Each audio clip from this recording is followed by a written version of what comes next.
I've got Lloyd Davies with me today. Lloyd is the Managing Director of Convey Law. He's also the Operations Director of the Conveyancing Association. Thanks for agreeing to come on the PLS podcast today. So Lloyd, just wanted to ask you a few questions about the conveyancing market and how both you from your Convey Law perspective and also the Conveyancing Association perspective, how you're finding things. So how are you and Conveyancing Association members finding the market, the conveyancing market since last March? Busy. Incredibly busy. It's been a very, very challenging time, I think, isn't it? I think, we obviously went into lockdown this time last year, and then everything actually did shut, didn't it? If we recall, 6 weeks. And then we all sort of thought, oh, we're not going to have any work. And then all this work came back in, and it really did come back in with a flourish, didn't it? After the SDLT news and the deadline, etc. And I think transactions are up about 30%. So normally we would expect to get about 1 million transactions through in a year, and I think they're at 1.3 or something like that now. So it's been a very, very difficult and challenging time for everyone. I think the last thing everyone wanted actually was an SDLT holiday. I think, and I think as business owners, that's proved a real challenge because it was hard enough to get rid of the backlog and then to deal with all of this new work that was coming in. But we were in and out of lockdown, so you didn't quite know whether or not to take the work in, not to take the work in. You had to make up for the work that we hadn't had. And so it looks like our capacities were good. But what's happened is that I think there's been a huge backlog now that's actually going through. And I think most CA members, and certainly at Convey Law, we've recorded record months now. December was huge, which it normally is anyway, because it's a false deadline. But obviously the 31st of March, everyone had geared up to it. So we're completing almost double what we would expect to this month. And I think, we've got challenges going forward this year as well, because we've got a series of deadlines as well coming up with the SDLT, holidays coming to an end or tapering off, and then obviously Christmas again. So I think it is a challenge for everyone at the moment. I think just with the volume of work. So, big challenges out there. It certainly is. Yes, we've absolutely found the same at PLS, and all good and successful conveyancing firms, I think, have struggled with the same issues. Just an absolute multitude of cases brought about certainly at the end of the first lockdown, and then the icing on the cake really was the stamp duty holidays. As you said, we probably didn't need that on top of the work that we're already getting. No, absolutely, and I think I think staff reaction to that, being extended as well within Convey Law was always was difficult. And I'm sure that everyone's found that as well. The thought of having another 3 months that was similar to the last 3 months is tough. But, obviously it has given us the ability to get more people through, I guess, and avoid sort of issues and, just try to manage the situation. I'm hoping it'll get a little bit easier as we go forward now, because we've got rid of a lot of the backlog, I think. Yeah, we think that the extension of the stamp duty holiday from March to June won't have the sort of same effect and won't translate into the same volume and the same pressure as we did in the run up to the first announcement. Have you found that clients' attitudes have changed over the last 12 or so months in the process? I can see you smiling there. Yeah, I think so. I think there's a frustration out there, isn't there? I think, and I mean, everyone is expecting everyone to be doing everything as they do normally. And of course, we've had huge challenges, haven't we, across the industry in terms of people working from home, people having to work with their children around them, having to homeschool at the same time as working full time. I'm pretty sure that half of our conveyancers would rather have had, less money, less work, and just been able to sort of manage what was going on around them. But it just hasn't been an option. And clients really, we've had to communicate in a different way with clients, literally telling them, look, this isn't as good as it's going to be as what we'd expect it to be. So please, try and sort of, bear with us. And that was a big sort of driver, I think, for the Be Kind, We Care initiative. So that, we were sort of saying to people, look, please be kind to us because we're doing our best. And I think, everyone in the industry, it's not just clients, is it? It's estate agents, introducers of business as well.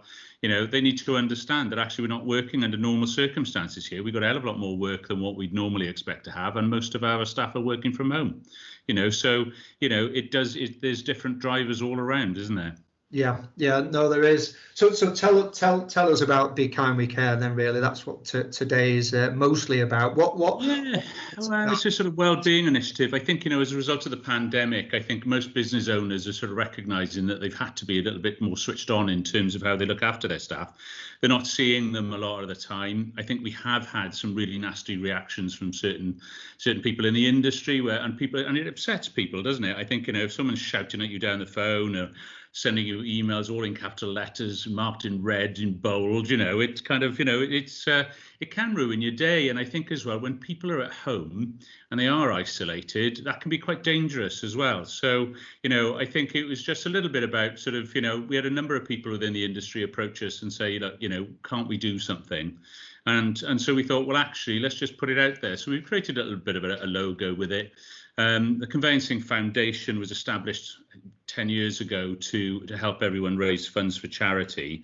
And so it's been the medium that we've used to sort of take that further. We've teamed up with Law Care and agents together and the Mindstep Foundation, which is a mental health charity, to try and pull together a sort of a bit of a resource hub that everyone could actually sort of use to look at how they deal with certain things that are happening at this time.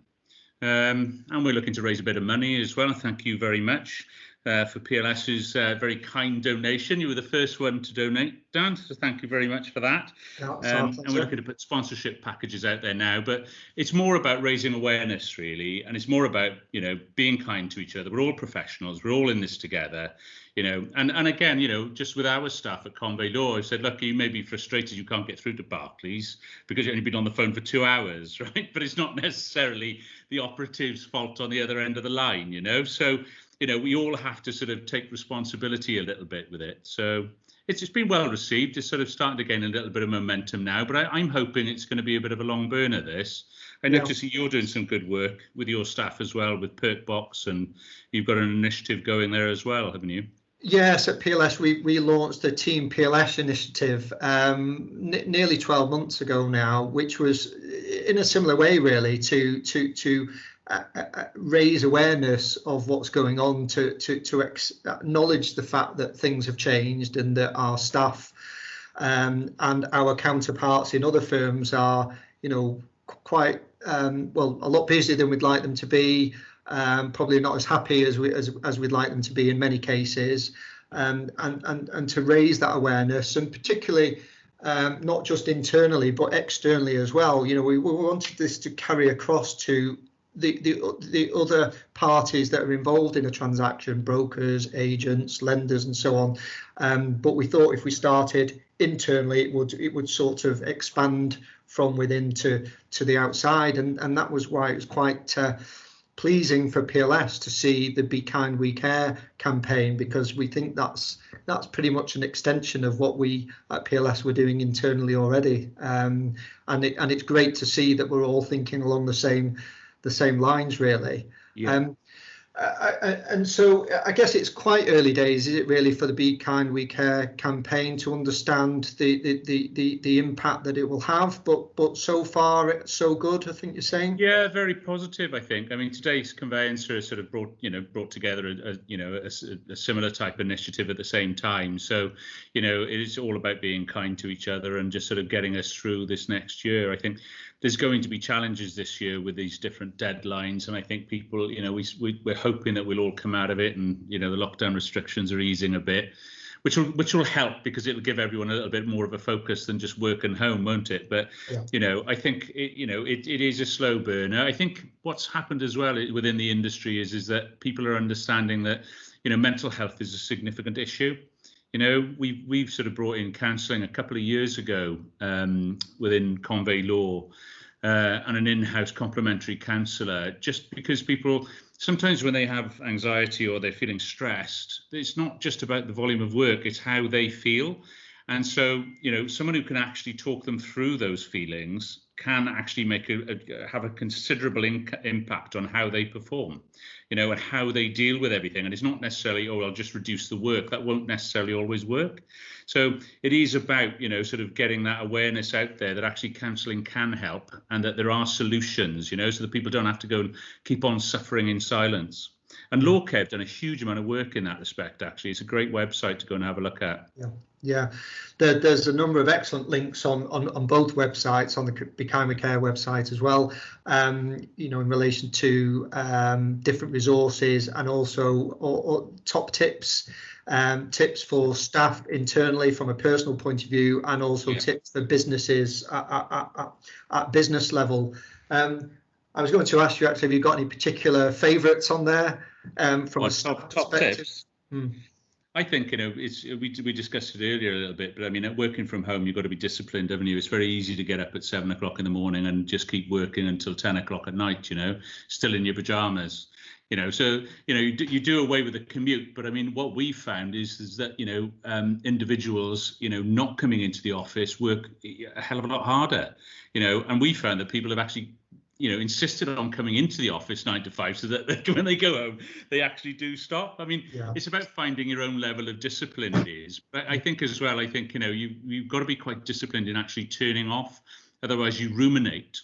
And you tend to ruminate in a sort of negative way. You remember all of the negative stuff that you need to sort of deal with, and that stays with you all evening, stops you sleeping, etc. So you actually sort of say, at 7, 8 o'clock, that's it, I'm done, all devices off. Let's just, chill out a little bit. I think that's a key one for me. Exercise as well, I think, is critical. And I think, the pandemic's taught us a little bit of that. I think, whether you're walking your dog, going for a walk, or actually going for, go to the gym, or whatever you can do. But, really, really critical, I think. But I think most of all, I think the most important thing is that teamwork. Within work, I think, you mentioned it earlier, but I think, working together, making sure that you are supporting your work colleagues, has been critical, really. So, and I'm pretty sure that Perk Box initiative that you've got going will help with that as well. Big shout outs for clients, or big shout outs for fellow employees, etc. when they've done a good job and things like that. It's a wonderful way to sort of reward them and recognise them, isn't it, and keep them motivated. It is, and I think it's good to know as well, by doing these initiatives, that for our staff, I think it's hard for me to sometimes make them aware that their counterparts in other firms are probably going through similar types of emotions and similar circumstances. And I think that's an important message for us both to get across, really, isn't it? That we're actually all in a similar boat. Yeah, we find that. And I think, the CA is a great forum for that, the Conveyancing Association, because I think, we all sort of share ideas. We understand that actually it's not just us. If it's us, everyone else is experiencing the same thing. And I think everyone within the CA is struggling at the moment with having too much work coming in, trying to deal with the work, trying to deal with the backlog, trying to sort of keep hold of good staff and make sure that they're getting through these, this difficult time. I'm sure we'll get there. But I think, ultimately, I think we'll all come out of it, as more responsible sort of business owners in terms of how we manage things, because we'll have the experience to actually sort of, make life better for everyone moving forward, won't we? Yes, I think you're right. And do you think that the Become Care campaign will extend after normality has resumed, or do you think it's got a shelf life really until stamp duty holidays and? No, well, I mean, certainly for the rest of this year, I think. But but also I think well into the future. I don't think it's something that we kind of let the reins down on. Really, we need to keep driving it, don't we? Because I think staff welfare, mental health, being kind to each other, I think those are things that should be with us the whole time, and we should be aware of them, especially as business owners. So we very much see it as a long-term initiative. Yeah. Okay. All right. Well, that's good to hear. Well, Lloyd, thanks very much for talking to me today. Really appreciate your time. I hope our listeners have enjoyed it. One final question from me, which we do for everyone that's participated in a PLS podcast. Can you suggest 3 songs, please, for the PLS Spotify playlist, if you don't mind, and we'll play those later. Definitely. I'm a big fan of Tom Jones, who's got to be Delilah. It was my son's favourite as well. Bat Out of Hell, got to have one of those, haven't you? Keep everything going. And Hen Wlad Van Hadai. There we are. Just to celebrate the Six Nations Championship winners. No comment. But thanks very much. Thanks very much, Lloyd. Thank you, Dan. I really enjoyed it. All right.